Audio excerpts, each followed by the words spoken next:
So alright, hey guys, what's up everybody? My name is Aryan and you are watching your own channel.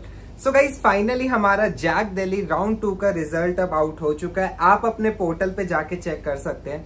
तो first of all उन students को congratulations जिनका round 2 में इस बार कुछ allot हुआ है। राउंड 1 में नहीं हुआ होगा बट इस बार हुआ है। एंड उन स्टूडेंट्स को भी कॉन्ग्रेचुलेशंस जिनका पहले राउंड 1 में तो अलॉट हुआ था बट इस बार उनको अपग्रेडेशन देखने को मिली है, या तो कॉलेज में या फिर उनको ब्रांच में।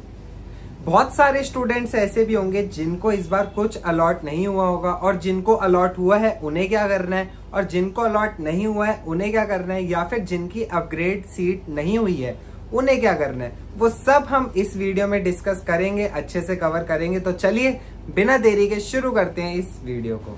तो गाइस पहले तो उनकी बात करते हैं जिनकी राउंड 1 में ऑलरेडी एक सीट उन्हें अलॉट हो गई थी। उन्होंने डॉक्यूमेंट वेरिफिकेशन के लिए वो अलॉटेड कॉलेजेस में भी गए थे, और राउंड 2 में या तो उनको अपग्रेडेशन देखने को मिली है या फिर उनकी सेम सीट है। तो उनको कुछ नहीं करना, उनको दोबारा डॉक्यूमेंट वेरिफिकेशन के लिए जाने की नीड नहीं है। आप एक बार डॉक्यूमेंट वेरिफिकेशन कराए, चाहे आप NSUT गए हैं, चाहे आप DTU गए हैं, चाहे आप IIT गए हैं, या फिर आप IGD2W गए हैं, आपको दोबारा जाने की नीड नहीं है। चाहे आपका अपग्रेडेशन हुआ हो या ना हुआ हो, आपको सिर्फ क्या करना है, फ्रीज और फ्लोट का ऑप्शन आ रहा होगा, आपको उसको फ्लोट पे क्लिक कर देना है अगर आपको और अपग्रेडेशन चाहिए। अगर आपको और अपग्रेडेशन नहीं चाहिए, जो आपको सीट मिली है आप उसी से सेटिस्फाइड है, तो आपको फ्रीज कर देना। उस केस में आपके लिए बस इतना ही, आपको कहीं जाने की नीड नहीं, कोई दोबारा एक्स्ट्रा फी पे करने की नीड नहीं है।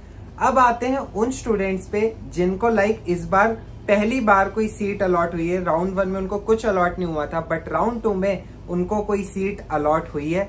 उन्हें क्या करना है, according to counselling schedule JAC Delhi की, आप ऑफिशियली इनकी साइट पे जाके चेक भी कर सकते हैं। इसमें गिवन है जो हमारा राउंड 2 था वो तो आया हमारा 6 जुलाई को, इट्स ओके। उसके बाद हमारा क्या है, हमें फिजिकल रिपोर्टिंग करनी है। पूरा आपका प्रोसीजर क्या रहने वाला है, बेसिकली आपका कोई अलॉटमेंट आई, इसके बाद आपको 95,000 सीट एक्सेप्टेंस फी पे करनी होती है। जब आप सीट एक्सेप्टेंस फी पे करोगे उसके बाद आपको फिजिकल रिपोर्टिंग के लिए जाना होता है।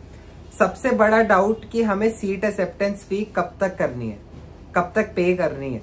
तो सीट एक्सेप्टेंस फी आपको तब तक पे करनी है जब तक आपका फिजिकल डॉक्यूमेंट वेरिफिकेशन का टाइम ना आ जाए। मतलब फॉर एग्जांपल जैसे Delhi region general, OBC, SC and ST, इनको फिजिकल रिपोर्टिंग करनी है 8 जुलाई तक। तो इनको क्या है, 8 जुलाई से पहले अपनी सीट एक्सेप्टेंस फी पे करनी है, क्योंकि उसका प्रिंट आउट भी हमें उन डॉक्यूमेंट्स के साथ रख के लेके जाना होता है। तो 8 जुलाई तक आपको पे करनी है। फिर आपको अपने डॉक्यूमेंट्स वेरिफिकेशन के लिए अलॉटेड कॉलेजेस में जाना है। वहां पे आपका जो भी है प्रोविजनल लेटर वगैरह आपको देंगे ऑफिशियली। देन आपका फ्रीज और फ्लोट का ऑप्शन स्टार्ट हो जाएगा। तो ये आपका पूरा प्रोसेस रहने वाला है। तो आप ये एक बार पोर्टल पे जाके चेक कर सकते हैं कि आप कौन सी कैटेगरी में लाए करते हैं और आपको किस दिन अपनी फिजिकल रिपोर्टिंग के लिए डेट्स अलॉट हुई है। टाइमिंग्स क्या रहने वाली है, आपकी टाइमिंग्स रहने वाली है 10 to 3। आपको इसी के बीच में अपने फिजिकल रिपोर्टिंग के लिए अलॉटेड कॉलेज में जाना होगा। जो आपको सीट अलॉट हुई है जिस कॉलेज में, उधर ही आपको अपनी डॉक्यूमेंट वेरिफिकेशन के लिए जाना होगा। और एक चीज और, जिनको ऑलरेडी सीट अलॉट हो गई थी ना, उन्हें कहीं जाने की नीड नहीं। भले ही उनकी सीट इस बार मान लो NSUT से DTU भी हो गई हो ना, तो भी उनको जाने की नीड नहीं है। उनका काम हो चुका है। उनको बस अब फाइनल एडमिशन के बाद अपनी बैलेंस फी पे करने जाना होगा और अपनी ओरिएंटेशन वगैरह अटेंड करने जाना होगा।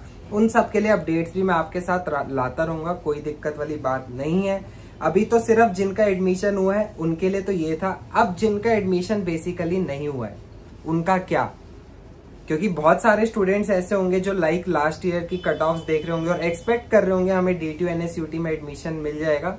तो डोंट वरी, अभी आपको एडमिशन मिलेगा, क्योंकि अभी क्या है, सिर्फ हमारा राउंड 2 हुआ है। अभी राउंड 3, 4, 5 स्पेशल स्पॉट्स हमारे ये सारे राउंड्स अभी बाकी है। इसमें आपको देखने को मिलेगा कि जो बायोटेक हमारी लोअर ब्रांचेस की जो कट ऑफ है वो 1 लाख 1.5 लाख तक भी जाती है फॉर जनरल कैटेगरी। अभी होगा, सबका एडमिशन होगा, डोंट वरी। अगर बाई चांस अगर नहीं भी होता ना, तो डिमोटिवेट नहीं होना। आपके पास IPU का ऑप्शन है, आपके पास यूपीटीयू का ऑप्शन है, और भी प्राइवेट हमारे कॉलेजेस हैं।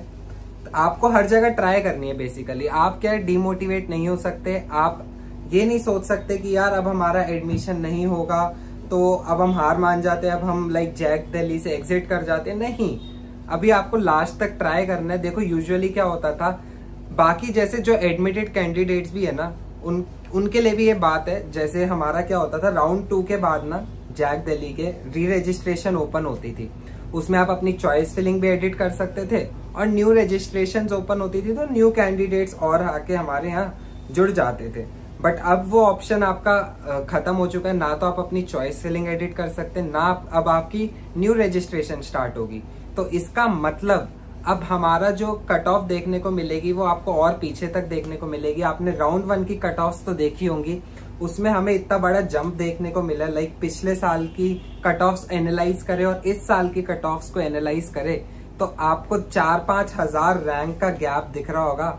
तो एडमिशन इस बार आपके होने के चांसेस कहीं ना कहीं थोड़े ज्यादा हो जाते हैं। अगर आप एक्सपेक्ट कर रहे थे इलेक्ट्रिकल, तो क्या पता इस बार आपको ईसी में एडमिशन मिल जाए। बस हाँ, लास्ट तक आपको ट्राई करना है। अभी क्या है, 19 जुलाई तक हमारा विड्रॉल का लास्ट डेट है। अगर आपको विड्रॉ करना होगा तो आप 19 जुलाई तक कर सकते हैं, सीट एक्सेप्टेंस फी जो आपने पी की उसकी। बट अगर आप उसके बाद जाते हैं तो फिर वो नहीं होगी रिफंड। तो आप सोच समझ के अपना डिसीजन लेना। जैसे ही हमारा विड्रॉ हो जाएगा ना, विड्रॉ का टाइम खत्म हो जाएगा, बहुत लोग विड्रॉ भी करेंगे, देन कट ऑफ्स आपको और बहुत तेजी से पीछे भागते हुए नजर आएंगी। तो आपको घबराने की नीड नहीं है। अब आपके हाथ में तो कुछ है नहीं, बस आपको फ्रीज फ्लोट करना है अपने अकॉर्डिंग। बाकी और जगह भी आपको ट्राई करना है, आईपीयू रिलेटेड भी, लाइक सब रिलेटेड मैं वीडियोस बना रहा हूँ। उसके लिए आप चैनल को सब्सक्राइब कर लो। टाइम टू टाइम आपके साथ अपडेट्स में लाता रहूंगा। बाकी मैंने देखो एनएसयूटी का मैं स्टूडेंट हूँ, तो एक एनएसयूटी फ्रेशर्स का ग्रुप बना रखा है जिसका वह एडमिशन होने वाला है या हो चुका है। वो उस ग्रुप को ज्वाइन कर लो। वहां मैं एनएसयूटी रिलेटेड या जैक दिल्ली रिलेटेड अपडेट्स देता रहता हूँ। तो बस इस वीडियो में इतना ही। बाकी नीचे मेरा टेलीग्राम ग्रुप है, उसको भी जाके ज्वाइन कर लो। वहां पे भी लाइक जैक तो है ही, बट आईपीयू, यूपीटीयू, जितने भी हमारे काउंसलिंग प्रोसेसेस रहते हैं वो वहां पे मैं डिस्कस करता हूँ, शेयर करता हूँ, अपडेट करता हूँ। बहुत सारे स्टूडेंट्स हैं तो आपस में डिस्कस करते रहते हैं सब। तो चलिए वीडियो को यहीं पे एंड करते हैं, और अपडेट्स आएंगे वो मैं आपके साथ लाता रहूंगा। तो चलिए वीडियो को एंड करते हैं, मिलते हैं अगली वीडियो में। Till then bye.